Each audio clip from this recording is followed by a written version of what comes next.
Tko će se igrati sa mnom? U maloj je ulici od jutra do mraka žamor. Djeca po njoj trče, loptaju se ili se pak igraju rata. Poneke se djevojčice igraju majke i voze ulicom gore dolje kolica s lutkama.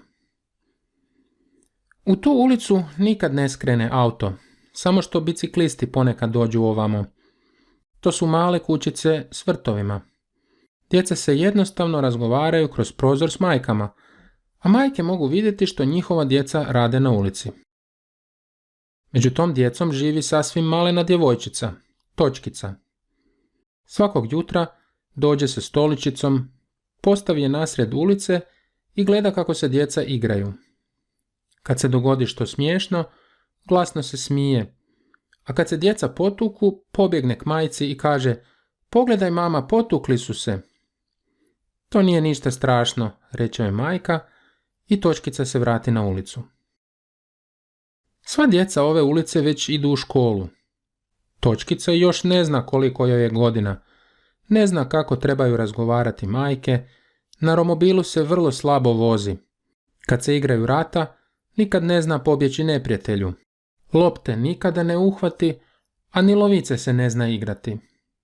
Nitko nije rekao da se s njom neće igrati, ipak se nitko s njom ne igra. Događaju se i čudne stvari.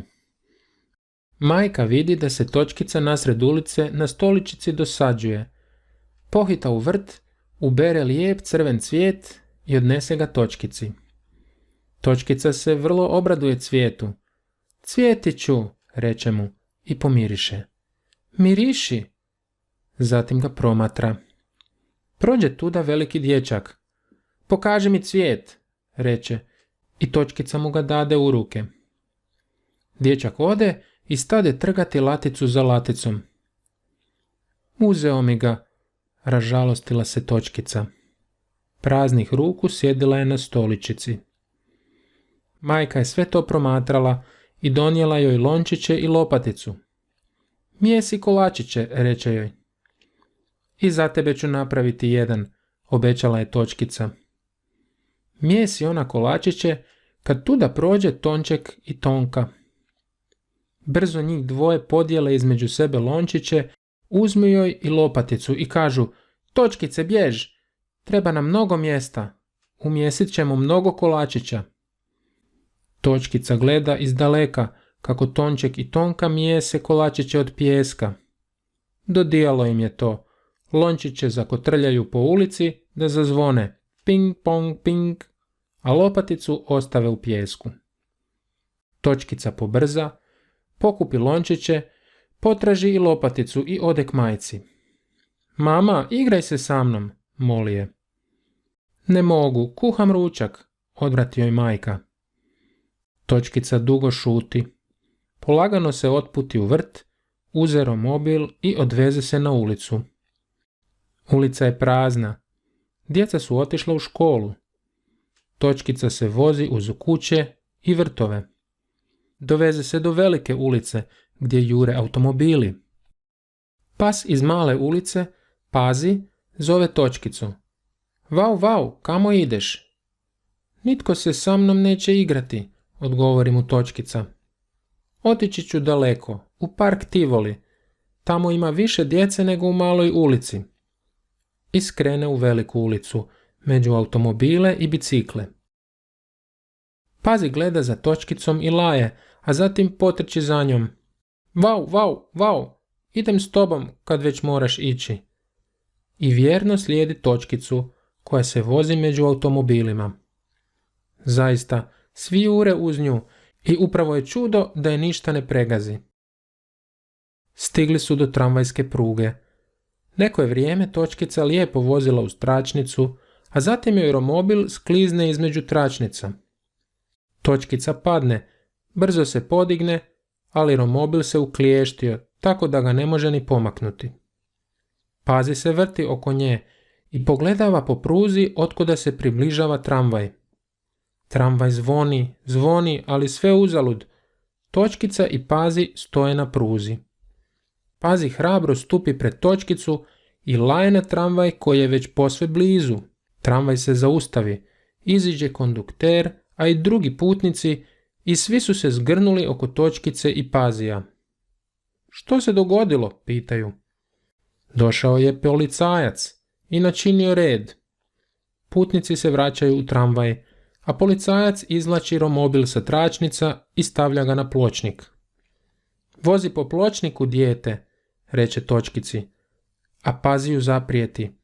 Pazi na nju. Kasnije mu je bilo jako žao što nije upitao Točkicu za ime i odveo je kući. Točkica vozi sada po pločniku, a Pazi trči uz nju. Više im se ne žuri. Izlozi su puni prekrasnih stvari. U svakom izlogu ponešto drugo. Igračke, bomboni, medenjaci, crvene i plave cipelice, lopte, bojice, raznobojni papir. Tamo pak pravi pravcati drveni konjić. Svugdje puno ljudi gleda izloge. Točkica uzme jednu gospođu za ruku i pita je: dignite me, molim vas, da bolje vidim. Gospođa je uzme u naručaj i pokazuje joj i druge izloge. Točkica joj se s mjesta svidjela. Zar sama hodeš gradom? Upita je. Nisam sama, Pazi je sa mnom.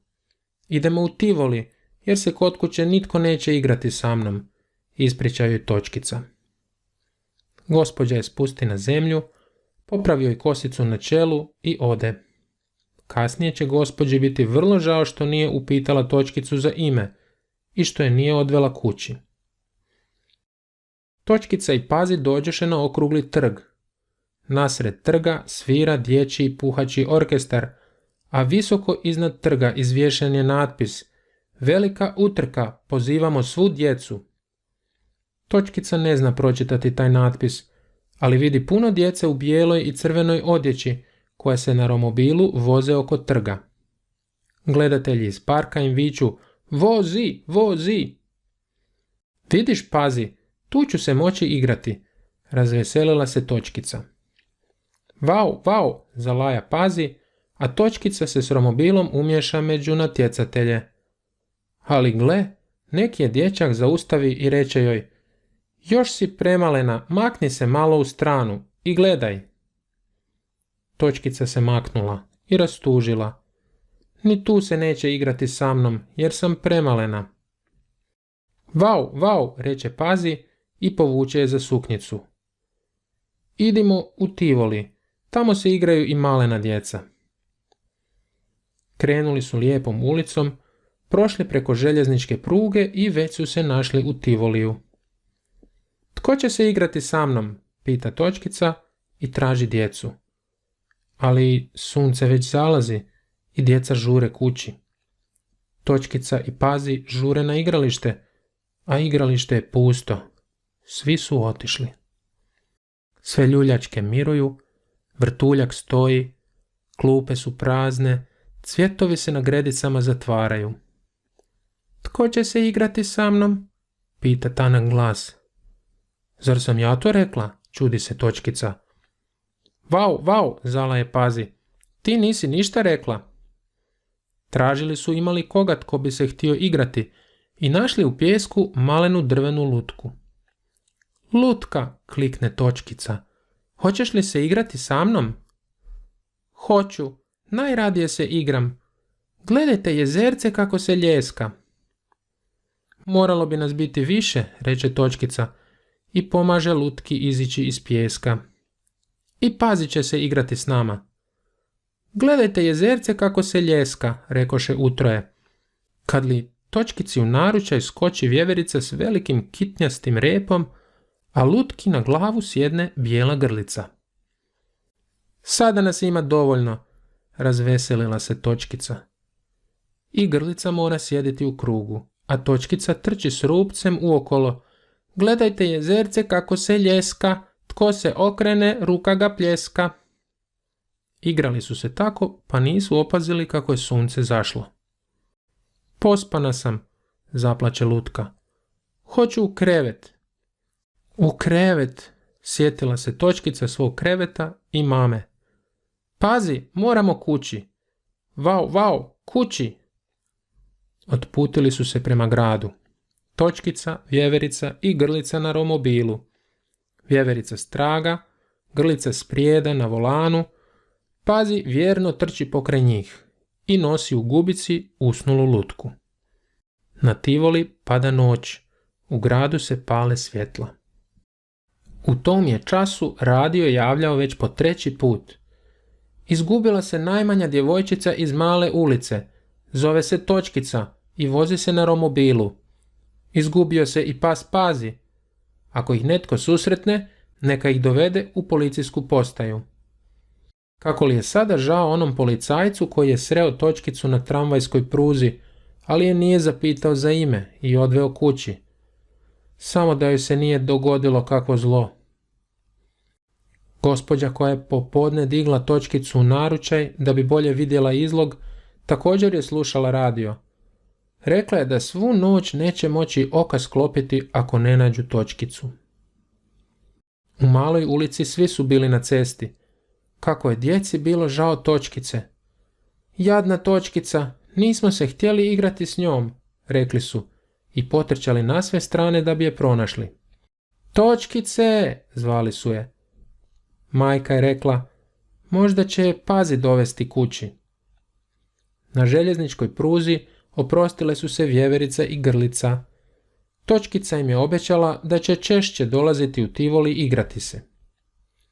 Rasvijetljenim ulicama Točkica se vraća kući. Točkica, naša draga Točkica, dovikuju joj djeca. Naš Pazi, zovu i psa. Neka su samo došli, odlanulo je majci, a odlanulo je i svima drugima u maloj ulici. Lutka se probudila i pozdravila. Dobra večer, a Točkica ju je predstavila. To je drvena lutka, igrat će se sa mnom. I mi ćemo se igrati s tobom, kliču djeca, jer Točkica je sada najslavnija djevojčica u maloj ulici. Nakon uzbudljivih događaja današnjeg dana moraju svi dobro odspavati.